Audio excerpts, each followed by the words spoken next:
Bien, pues vamos a continuar. ¿Qué pasa con las ciudades? Aquí creo que me adelanté. Sí, me adelanté. Las ciudades son urbes desarrolladas con traza irregular. ¿Qué es una traza irregular? Pues lo que estamos viendo ahí en pantalla. Resulta que también se le llama plato roto. ¿Por qué? Porque debido a que hay terrenos en gran cantidad montañoso, era difícil hacer vialidades lineales continuas. Por lo tanto, pues iban siguiendo la orografía, el terreno accidentado. Y entonces se da este tipo de traza llamada de plato roto. Pero también se da otro tipo de traza que ahorita les platicaré. Hay presencia de espacios públicos y centros culturales, y las áreas religiosas se aíslan de la ciudad. Por lo tanto, el área religiosa busca la parte más alta de la ciudad y ahí se va a desarrollar lo que se conoce como una acrópolis. Una ciudad en altura, acrópolis. Las primeras polis son Atenas, Esparta, Corintio, Megara, Olimpo, Efeso, Tebas, Halicarnaso, Miletos, Delfos, Troya, Delos, Esmirna, Rodas, etc. ¿Cuáles son las tipologías arquitectónicas principales? Vamos a dividirlos en 4 rubros: civiles, espectáculos, deportivos y religiosos. Vean la gran cantidad de edificios. Eso significa que estos edificios es porque buscan atender una demanda. Y esta demanda nos da a entender que hay una gran complejidad en el desarrollo social, a diferencia de otras culturas. En la tipología o arquitectura civil encontramos el ágora, las estoas, el mercado, la biblioteca, los bolouterios, ahorita les explico qué es eso. En los espectáculos encontramos teatros, odeones, hipódromos. En los deportivos el stadium y las palestras. Y los religiosos, la acrópolis, el templo, el santuario, los tolos. ¿Qué es esto? Las estoas, por ejemplo, son largos pasillos en donde de un lado se encuentran columnas y del otro lado se encuentra un muro. Algo así como una especie de pórtico, en donde por lo general se vendía cosas. El mismo mercado, que bueno, sabemos lo que es un mercado. Los bolouterios son estos recintos donde se reunía el Senado. Los espectáculos, los odeones, son recintos similares a los teatros, pero para escuchar música. Los hipódromos son recintos deportivos. El deporte era muy importante para esta cultura, en donde el manejo de los caballos, el manejo del espectáculo era frecuente. Va a ser sobre todo muy usado por los romanos y por los bizantinos. El stadium, pues era el lugar donde se desarrollaban las actividades deportivas, como el lanzamiento de bala, de jabalina, etc. Y la palestra es el gimnasio. Ahorita les enseño uno. Y creo que por ahí lo demás lo deben de conocer. Aquí tenemos entonces 2 trazas. Ambas trazas pertenecen a la misma ciudad, Atenas. Quiero que vean cómo podemos distinguir 2 espacios característicos. Un espacio abierto que es el ágora y un espacio abierto en alto que se llama la acrópolis.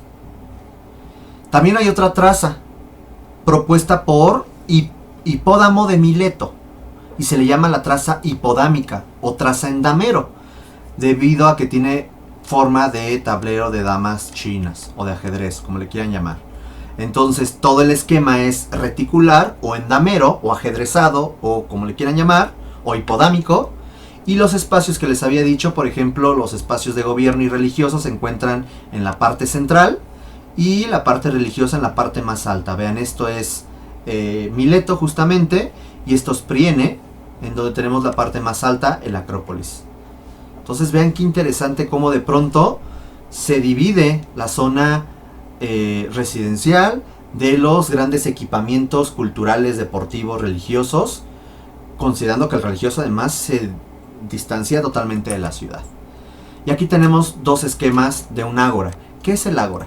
El ágora es el espacio abierto en donde la gente se reunía para platicar, para filosofar, para comerciar, para cualquier tipo de actividad social, religiosa, etc. Aquí tenemos un ágora irregular, como en la traza irregular de Atenas, mientras que aquí tenemos un ágora que es rectangular y es característica de Mileto, que es un ágora, un espacio abierto ortogonal. Características de la arquitectura. Vean qué belleza. Por cierto, esta Afrodita, la Afrodita de Praxísteles, algo muy común en la sociedad griega era pues las relaciones con el mismo sexo, específicamente entre hombres. Hay toda una historia con las mujeres que, bueno, por el tiempo no podría decirlo, pero sí era una ciudad demasiado misógina, los griegos. Era muy común que los maestros, los escultores, tuvieran algo que ver con sus modelos o con sus estudiantes. En este caso, Praxísteles tuvo una relación con una cortesana, con una mujer de moral flexible, vamos a llamarle así, que se llama Phryné. Y tiene toda una historia padrísima. Hay unas pinturas padrísimas porque se le considera como una símbolo de belleza, etcétera.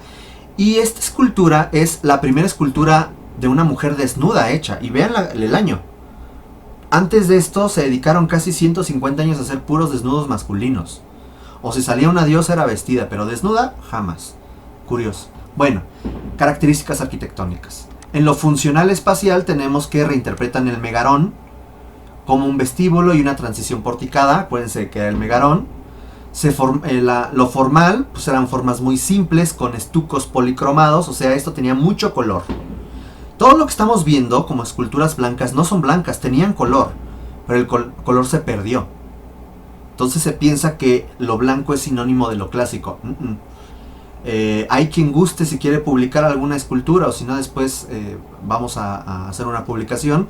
Todo tenía color, el Partenón tenía color, las esculturas tenían color, se veía muy raro. Hay una amplia destreza en la imitación a la anatomía humana. Se da un sistema de intelado que ahorita les explico, muros de carga, cubiertas a dos aguas, empleo de plataformas, material como la arenisca, caliza, que son tipos de piedras, el mármol en sillares, que es un sillar, cuando de pronto una piedra la tallo y le doy una forma prismática. Qué feo dibujé, pero bueno, esto sería como una especie de tabicote enorme, eso es un sillar. O un tambor es cuando de pronto la pieza es de forma cilíndrica. ¿Ok? Se emplean argamasa, no se emplea argamasa, perdón, para pegar las piedras, es ciclópeas, o sea, por el mismo peso se detiene, no hay argamasa. A lo mucho lo que hacían era ponerle una grapa de hierro para darle una cierta estabilidad, pero no había ningún elemento que pegara las piedras. Se usaban machembrados. ¿Qué es un machembrado? Si por ejemplo aquí a este tambor le pongo un hoyo y le pongo yo un elemento de madera, tal cual, para que sea un machembrado, a eso se le llama justamente ese elemento de unir dos piezas. Se empleaban ménsulas, etcétera. Vean la gran maravilla de este tímpano. Ahorita vemos que es el tímpano del Partenón, por un escultor llamado Fidias. Vean, a esto nada más les falta hablar, literal. La escultura es bien importante porque los escultores a su vez también eran arquitectos.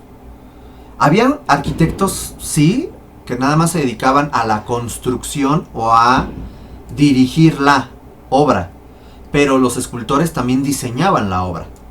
De hecho, ahí es donde muchas veces se ha cuestionado si de pronto los templos, y ahorita que lleguemos a los templos, son o no son esculturas. Ahorita platicamos. Hay muchos escultores, aquí un tanto nada más para que conozcan la diversidad. Está, por ejemplo, Fidias. Fidias fue el escultor y arquitecto, se le puede llamar porque dirigía o coordinaba o supervisaba prácticamente todas las obras de Atenas. Pues fue el más importante de la Grecia clásica. Con muchas obras que a lo mejor ustedes han visto en algún momento. Atenea Partenos, la Amazon herida, etc. Policleto el Viejo. Esta escultura, por ejemplo, la encontramos en la cafetería de la facultad. Algún día sé que la conocerán. Mirón con el famoso discóbolo, ¿no? Es padrísimo porque se ve como todos los músculos se están tensando para poder hacer el movimiento deportivo. Otros, por ejemplo, Praxísteles, que vean cómo de pronto manejaba la cadera, ¿no? Este movimiento de la cadera muy característico. Lisipo, vean de pronto el manejo de Afrodita, de Cupido, haciendo la fuerza para tensar la flecha. Leócares, tenemos por aquí Escopas, en fin. Muchos escultores que es importante señalar. La escultura y la pintura estaban pegados a la arquitectura. De hecho, los grandes templos se hacían para que adentro hubiera la escultura de un dios. Y afuera estaba todo lleno de esculturas, de bajos y altos relieves, pinturas. Todo estaba pensado en proporciones y en escalas. La escultura y la arquitectura prácticamente eran uno mismo. De ahí la gran importancia. Este tipo de escultura se ubicaba siempre en elementos arquitectónicos. Ay, no cambia. Ahí está. Un poquito de otros edificios. Por ejemplo, aquí tenemos la tipología de una vivienda.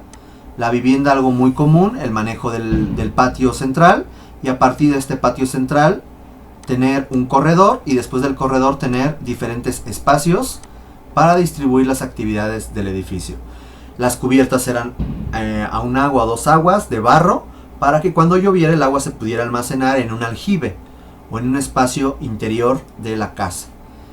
Este, por ejemplo, es un bouleuterion, que es donde el Senado se reunía, y había de dos tipos.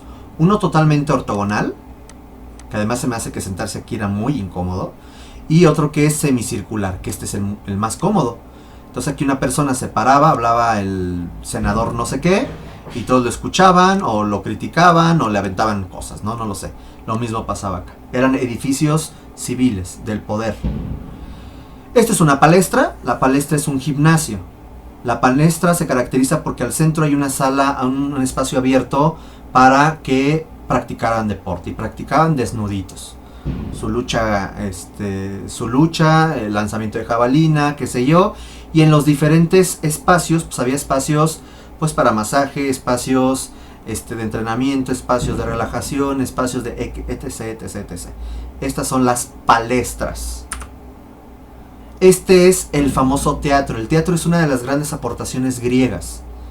Lo interesante de ellos es que si yo tenía un cerro, voy a hacer aquí un dibujito de un cerro. Lo que voy a hacer es, pues aprovecho la colina del cerro, la falda del cerro, para poder hacer ahí yo mi construcción del teatro. O sea, genero mis gradas y aquí genero yo el escenario y se acabó. Punto. Prácticos. Y entonces aquí tenemos un ejemplo. El teatro de Hipadauro del 350 a.C. es quizás el más representativo de Grecia. ¿En qué se divide? Hay tres partes muy importantes. Primero, a esto se le llama orquesta. Hoy en día tenemos otra idea por orquesta, pero la orquesta era el lugar donde se reunían, sí, los músicos, pero a veces también se podían realizar actividades escénicas. Luego tenemos todo este elemento inclinado que se llama el koilón, que aquí está, también llamado teatrón. Sí, después fue conocido como teatro. Y finalmente todo esto se le llama la escena. ¿Ok? ¿Cuáles son sus partes? Bueno, este es la orquesta. Aquí no hay pierde, y era siempre una orquesta circular. A veces podía ser semicircular, pero la mayoría de las veces era circular. Luego teníamos las gradas, que se dividían en secciones, y estas secciones se les llamaba querquides. Aquí está escrito, Y estos querquides se dividían por pasillos, que se les llamaba diasoma, y por otros pasillos escalonados, que se les llamaba climaques. Mientras que la escena se va a dividir en un esquene, que es propiamente como la escenografía, un proskenion, que es lo que hoy sería el proscenio, que es en donde hacían sus actividades teatrales, a veces también aquí dependiendo la altura del proskenion, y el parodos. El parodos son las salidas de los actores y de la gente. ¿Ok? Ese es un esquema tradicional. Aquí hay uno que es el teatro de Epidauro. Vean el escenario. Sí, yo sé que está en ruinas, pero vean el fondo que tenía. Ver todo eso y de pronto ahí escuchar un drama, una comedia, pues una locura, ¿no? O aquí el teatro de Atenas, lo mismo. El teatro es a un costado de la Acrópolis. Encontramos la orquesta, encontramos el koilón con sus diferentes querquides, aquí podemos ver claramente cómo se ve el diasoma y sus pasillos escalonados, que se les llama climaques. ¿Ok? Tenemos la escena con su proscenio, su esquene y sus parodos, perdón. Y se acabó. ¿Ok? Los primeros templos que surgen de una síntesis de elementos naturales, troncos, enramadas, vigas de madera, a dos aguas para la lluvia, y poco a poco fueron complejizando esto. ¿Qué influencias tenemos? El megarón de los micenas, acuérdense que lo habíamos visto, que era para reuniones sociales. La columna minoica, que claro que tiene una influencia en la región. La columna griega llamada protodórica, claro que también tiene una influencia en la región. Y al final surge el templo. ¿Cómo podemos leer un templo? ¿Cómo se construye un templo? Vamos a ver esto y casi pues el tiempo se nos está yendo. Bueno, un templo se va a dividir de la siguiente forma. Vamos a ir entendiéndolo. Primero, hay una plataforma sobre la cual se va a asentar una gran cantidad de columnas. ¿Ok? Esta plataforma va a tener una rampa con la cual tú al final llegas a un vestíbulo. Un vestíbulo que va a tener además celosías. Entro yo a otro espacio y en ese espacio voy a tener al dios protector de la ciudad. Punto. Atrás, a veces atrás de la escultura tenemos otro espacio en donde se guardaban los tesoros del dios. ¿Quién entraba aquí? Los sacerdotes. Nada más. Toda la gente jamás podía entrar. Siempre estaban en torno a. De ahí que a veces se ha cuestionado si esto es más arquitectura o es más escultura. Porque literal es todo un edificio generado para una escultura. Y en sí misma, el mismo edificio es en sí una escultura. Pero no, está atendiendo una necesidad humana. Religiosa, por lo tanto sí es arquitectura. ¿Ok? Bien, pues vamos a ir entendiendo cuáles son las partes del templo griego. La parte más importante, que es esta parte donde se encuentra el dios, se le llama cela o naos. ¿Ok? La cela o naos. Esta parte vestibular por donde la gente entra se le llama pronaos. Y esta parte posterior donde se guardan los tesoros se le llama opistódomos, que es la parte en donde se guardan los tesoros. ¿Ok? Y la parte perimetral pues es nada más mezclar perímetro y columna, que es peristilo. Y ya. Entonces llega una plataforma que está rodeada de columnas, se le llama peristilo. Llego a un pronaos, del pronaos llego a la cela y tengo que volver a salir al pronaos, llegar al peristilo para caminar y entrar al opistódomos. Opistódomos, perdón. Entonces ese es donde se guardan los tesoros. ¿Cómo está constituido esto? Si se fijan, son una serie de columnas. Quiero que vean cómo estas columnas de pronto están formadas por tambores. Y estos tambores tienen unas cejas. Un polipastos, que es una grúa de madera, carga, los pone, utiliza el machembrado para darle una estabilidad a estas columnas. Y una vez que están un tambor encima de otro, comienzan a tallarlo y a darle forma. No antes, sino no embona. Arriba ponen un dintel. Arriba del dintel van a apoyar las vigas de madera. Y esta va a ser una armadura de madera para generar una cubierta a dos aguas. ¿Ok? De forma, en la fachada, ¿cómo leerla o cómo entenderla? Si se fijan, aquí hay un triángulo. Claro, aquí está parcialmente cortado. Este triángulo se le llama frontón. Y dentro del frontón hay un tímpano triangular. Luego, abajo se encuentra el llamado entablamento. Luego sigue la columna y finalmente el basamento. ¿Ok? Ese es el esquema normal. ¿Cómo clasificar los templos según el número de columnas? Si aquí yo estoy viendo 1, 2, 3, 4, 5 y aquí falta una sexta, obviamente porque está en corte, significa que son 6. Entonces se le llama hexástilo. Es un edificio con una portada hexástila porque tiene 6 columnas. Si tuviera 2 columnas tiene otro nombre. Si tuviera 3 columnas no existen nones. No hay 3, no hay 5, no hay 7. Siempre son 2, 4, 6, 8, 10 y 12. ¿Ok? Aquí vemos un ejemplo de cómo estos polipastos, que son grúas de madera, podían a partir de esta maquinaria simple colocar los tambores, y luego con lo que se le llama andamios, un escultor o un tallador comenzaba a darle forma a las columnas. ¿Ok?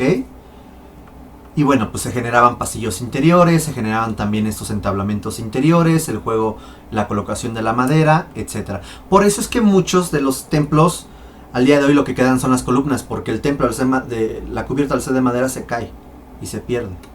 Aquí podemos ver de pronto cómo de aquí surge la idea de poner elementos de madera y después las cambiaron por piedras. La parte inferior, para no ver los huecos, se colocaban casetones con piedra también tallada. La ponían en esta forma para dar este aspecto visual en la parte inferior. Pero todo eran piedras colocadas, y esto a través de la gravedad y con ganchos de hierro le daban estabilidad. ¿Ok? De ahí es bien interesante. No tengo aquí mis piezas, pero luego les voy a enseñar. Lo que hacíamos en clase era armar un Partenón con piezas de Jenga y entender cómo está funcionando estructuralmente. Pero ahorita les hago un dibujito y tratamos de explicarlo. Aquí hay algunos detalles. Vean cómo de pronto estos muros, que son muros de carga sin argamasa, que se les llama ciclópeos, nada más están con algunos ganchos de hierro. Estos son metopas que se utilizaban para ocultar estos huecos. Aquí se colocaban. Y aquí hay algunos elementos, ¿no? Por ejemplo, las antefixia, que es para detener las tejas. Aquí el sistema del machembrado del tambor. Y aquí, pues aquí está justamente. Esto se le llama triglifo, que viene a representar la punta de la trave de madera. Luego el hueco se tapa con una metopa, metopa, triglifo. Vean cómo los triglifos coinciden con la parte central de la columna. Bueno, aquí me falló, es acá. Se puede dividir o clasificar los templos por tres formas. Ya vimos el de fachada, que es este. Si no tiene columnas se le llama áptero. Si tiene dos columnas se le llama dístilo. Si tiene 4 se le llama tetrástilo. Si tiene 6 es hexástilo. Si tiene 8 es octástilo. Si tiene 10 es decástilo. Si tiene 12 es dodecástilo. Y ya. Pero también se les puede clasificar por planta. Y aquí es donde quiero que veamos lo siguiente. Estas disposiciones son muy comunes en diferentes templos. Este es más romano. ¿Ok? Cuando de pronto el templo nada más tiene dos columnas y tiene unos muros a los lados, se le llama un templo inantis. Cuando es un templo que tiene 4 columnas y no tiene muros laterales, se le llama próstilo. Cuando tiene 4 columnas o columnas adelante y columnas atrás, se le llama anfipróstilo. Cuando yo tengo una serie de columnas en todo el peristilo, se le llama períptero. Cuando tengo yo una doble hilada de columnas, se le llama díptero.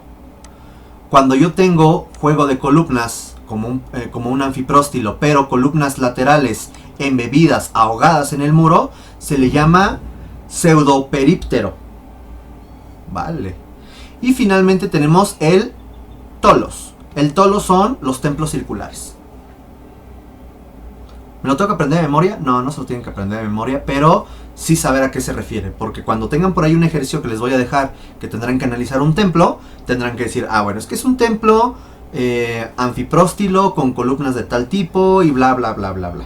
¿Ok? Hay otra clasificación que surgió en el Renacimiento que se me hace un tanto obsesivo, que es clasificar los templos a partir del claro que guarda cada columna. Cada columna tenía que tener una relación de secciones. Vean, por ejemplo, aquí la sección de la columna se repite. Entonces la diferencia o la división entre las dos columnas son 2 secciones, 2 columnas. A eso se le llama sístilo. Eso sí está, eso en mi vida me lo voy a intentar aprender. Pero sí hay una clasificación según el intercolumnio. Se le puede llamar picnóstilo, sístilo, eustilo, diástilo, aerosístilo, válgame, con que nos quedemos con... Bien, bueno, les comento el tema de las columnas. De forma presencial, lo que yo hacía en clase era en el pizarrón aprovechar, dibujar las diferentes partes e ir entendiendo cómo se van conformando estos elementos, así como hacer una especie de maquetita con unos Jenga para también entender cómo funciona esto.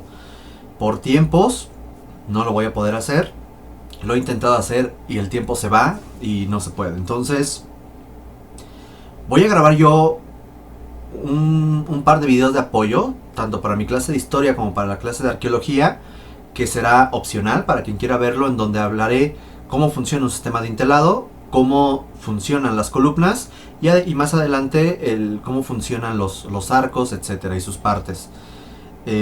Ya yo les publicaré eso. De forma muy general y esperando que ustedes puedan conocer la diferencia entre uno y otro. En Grecia se va a desarrollar algo muy característico respecto a sus columnas. Existirán tres tipos de columnas: la columna dórica, la columna jónica y la columna corintia. Entendiendo que una portada va a tener 4 diferentes elementos: la plataforma propiamente del edificio, que se llama crepidoma o estereóbato, la columna, el entablamento y el frontón. Dentro del frontón tenemos un tímpano triangular. En el entablamento, o también llamado cornizamento, vamos a tener 3 elementos. La primera, que es el dintel o arquitrabe, la segunda, que es el friso, la tercera, que es la cornisa, que es una serie de molduras. En la columna tendremos una base, excepto en la orden dórico, que aquí no existe base, que además la orden dórica es la más común prácticamente a lo largo de la historia de Grecia. Luego vamos a tener un fuste y finalmente un capitel. Y eso es algo que caracteriza mucho a estas 3 columnas. El dórico, por su simpleza, que está conformado por un collarín, un collarino, un equino y un ábaco, mientras que aquí el ábaco se reduce y ahora el equino se transforma en unas volutas.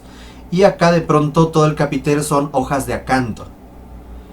El fuste cambia porque aquí, si se fijan, las estrías son vivas, así se les llama.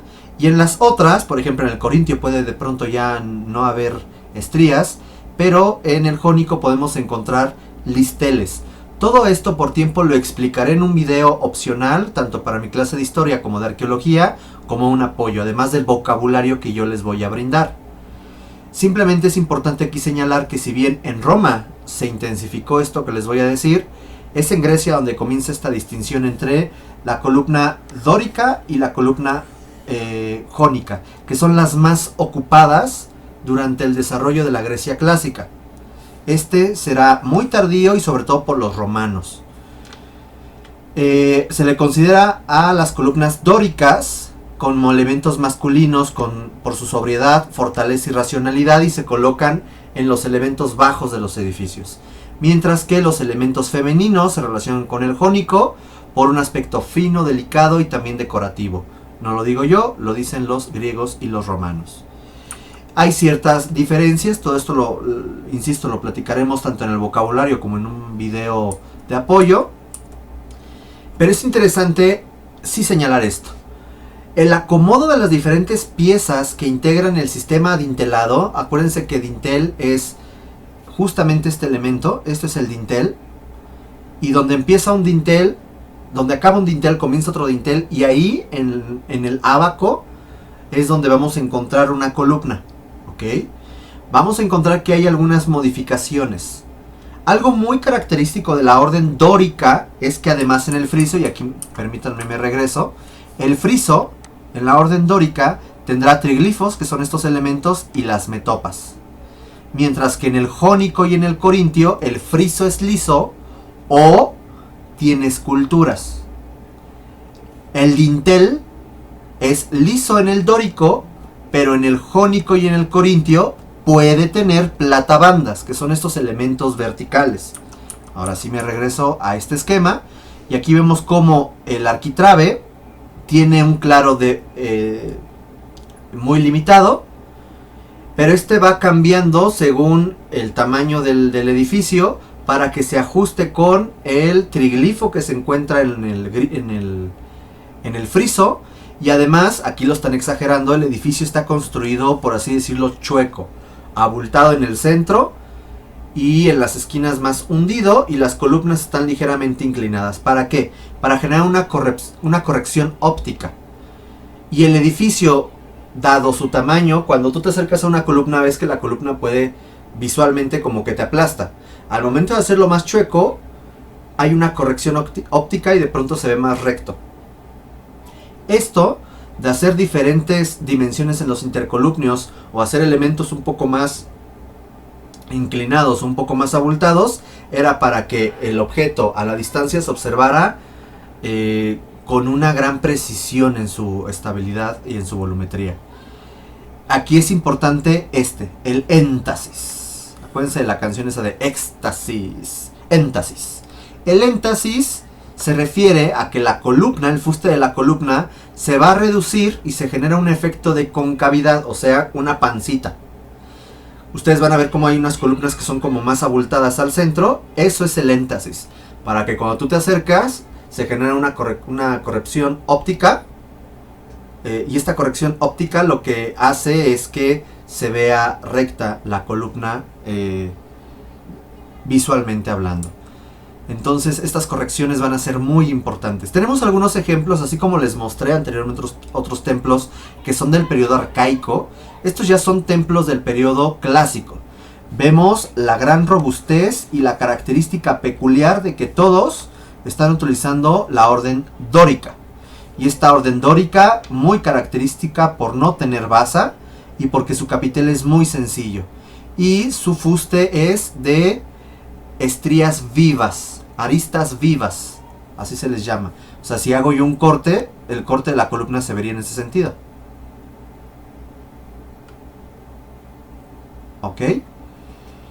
Vemos como en el entablamento el friso tiene metopas y triglifos y viene a ser algo muy común en ese tipo de arquitectura. Estos son templos.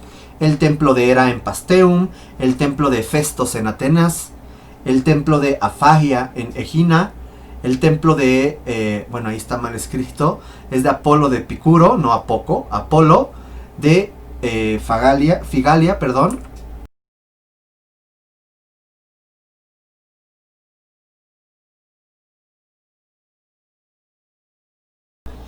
Ya habíamos platicado nosotros de otras maravillas del mundo, como las pirámides de Egipto, y habíamos platicado de los jardines colgantes de Babilonia.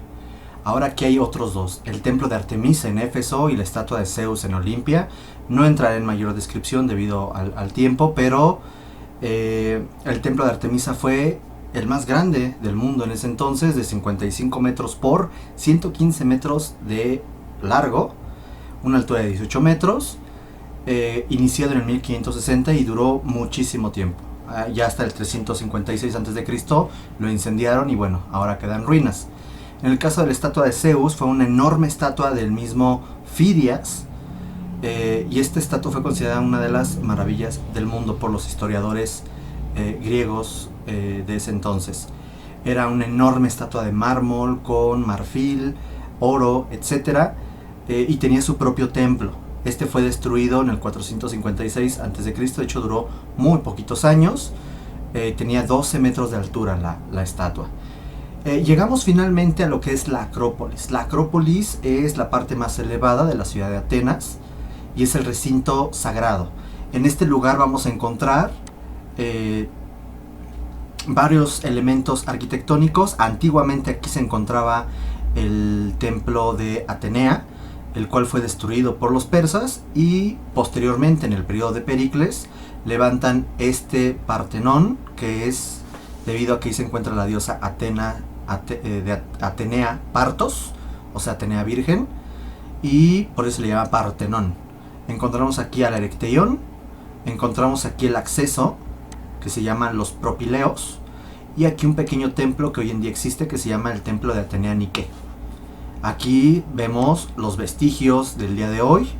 estos muros de contención para generar la Acrópolis, con los vestigios del Partenón, los vestigios del Erecteión, los vestigios de los Propileos y este pequeño templo que es el templo de Atenea Nike.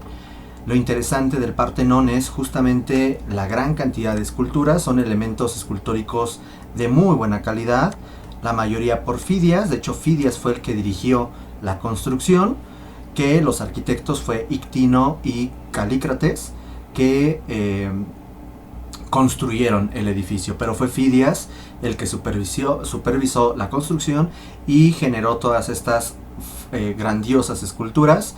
Estas son dos metopas demasiado altas, han de ser como de unos 80 centímetros de alto, y estas eran esculturas que se encontraban en el frontón, en este elemento triangular. Y la escultura de Atenea Partos al centro en la cela.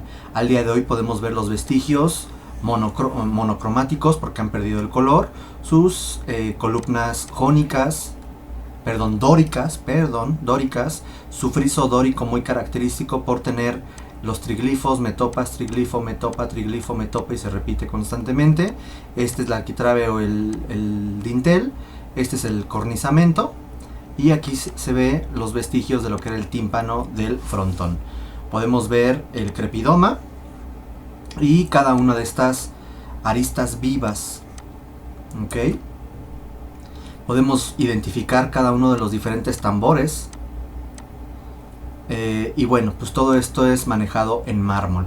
El interior, pues vemos un pronaos muy pequeño, un naos muy grande y un opistódomo en la parte de atrás bastante amplio y con un peristilo característico, así como columnas. Vemos que aquí hay 1, 2, 3, 4, 5, 6 columnas hexástilo en esa hilada de columnas, y encontramos que a estas columnas se les llama, a este tipo de templo, por su ubicación de columnas en planta, es además de ser períptero, también se le llama anfipróstilo porque tiene columnas adentro, enfrente y atrás.